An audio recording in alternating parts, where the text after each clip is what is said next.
So you've started your estate planning. You want to put your assets into a trust to protect your estate for your children or heirs, but your home has a mortgage on it. What do you do?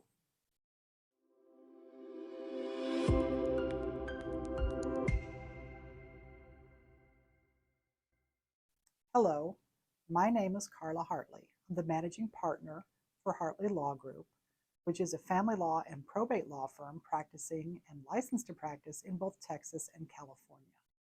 Can a homeowner put a house with a mortgage on it into a revocable trust without triggering the loan or causing legal problems?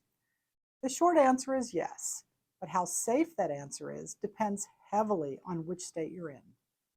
Today, I want to walk through this issue from a multi-state perspective, comparing Texas law, California law, and the Uniform Probate Code jurisdictions, and explain why this seemingly simple transfer can become complicated when property or families cross state lines. We're going to start with the foundation of federal law. Federal law is generally where many attorneys and lenders talk past each other. Under the Garn-Saint-Germain Depository Institutions Act of 1982, Congress specifically prohibited lenders from enforcing due-on-sale clauses when a borrower transfers a residence into their own revocable living trust, as long as three conditions are met. One, the trust must be revocable. That means it cannot be an irrevocable trust or some other form of trust.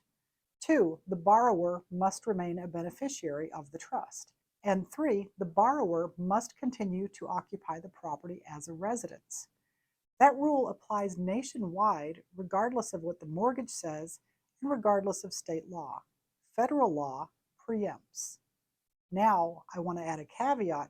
You can contract in very limited circumstances to waive some of these conditions, but most mortgage companies aren't going to do it, and you will find yourself in a heck of a problem if you try to do so.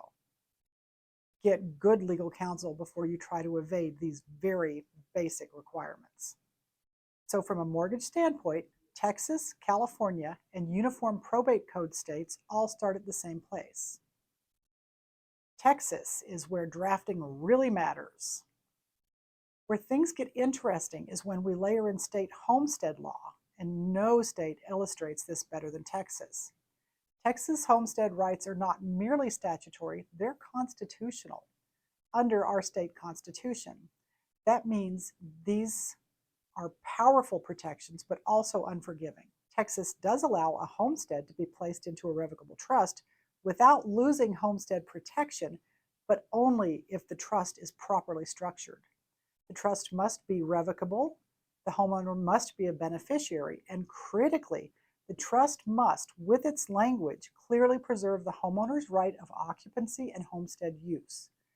Poor drafting in Texas doesn't usually trigger the mortgage, but it can jeopardize homestead protections, raise title objections, and or create creditor exposure that the client never intended.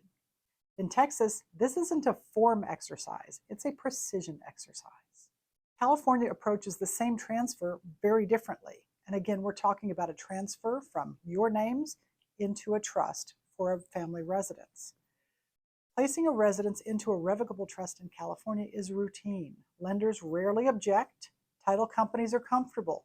Homestead rights are statutory and flexible. The mortgage issue is usually the least interesting part of the conversation. Instead, California planners must focus on property tax reassessment under Proposition 13. A revocable trust transfer is typically not a reassessment, but only if beneficial ownership remains unchanged. Add the wrong beneficiary, draft the wrong economic language, or misstep in timing, and your client may face an unexpected tax increase that dwarfs any probate savings. So in California, the risk isn't the loan, it's the tax consequences. Let's discuss Uniform Probate Code states. Flexible Uniform Probate Code jurisdictions tend to fall somewhere in between what we've discussed about California and Texas. The UPC strongly embraces the revocable trust as a will substitute. The settlor, the person putting the home or the residence into the trust, is treated as the owner during life.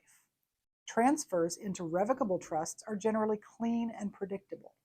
Homestead protections in UPC states are usually statutory, not constitutional, and far less rigid than Texas. That means fewer drafting landmines, but also state-specific nuances that matter when real estate crosses borders. Multi-state ownership changes everything. Problems arise when attorneys or clients assume that what works in one state will work everywhere. A trust drafted with California assumptions can create problems for Texas property. A Texas-style trust can create unnecessary complexity in a UPC state. And when families own property in multiple states, or when parties are litigating across jurisdictions with real estate parcels in particular that have loans on them in different states, these differences matter. This is where coordination and sometimes pro hoc vice involvement of counsel becomes essential. Who this matters to, let's talk about that. For attorneys, this is risk management. Understanding where federal law ends and state law begins is critical when advising clients with multiple state assets.